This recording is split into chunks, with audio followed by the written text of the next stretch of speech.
2020, a CO2 pipeline ruptured and burst in Yazoo County, Mississippi, a low-income and majority Black population. And because of the rupture of high-pressure gases, a noxious green fog seeped out, spread through the area, leaving residents convulsing, foaming at the mouth, and even unconscious. As we approach the 2-year anniversary of the Yazoo County pipeline explosion, we must recognize this carbon capture explosion is just another example of the toxic legacy of environmental racism that has plagued our nation for far too long. Ms. Lewis, what can the federal government do to limit existing and future harms to frontline and vulnerable communities, which are disproportionately Black and brown folks from these toxic pipelines?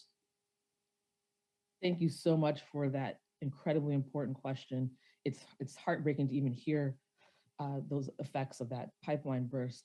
So clearly, the industries will not build if they are not siphoning American taxpayer dollars to subsidize their so-called carbon capture. So let's just end it.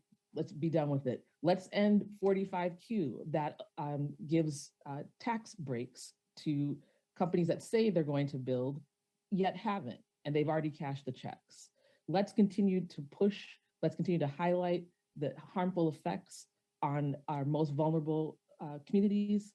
And I think we can start to make some real impacts there. Right, so-called CCS, more sort of propaganda here. So big oil touts CCS and other improving technology because they want to keep producing fossil fuels rather than doing what's really necessary, reducing extraction and production of oil and gas. Let's recognize carbon capture for what it is. As you just so eloquently pointed out, Ms. Lewis, it is a delay tactic and a distraction. And I yield back.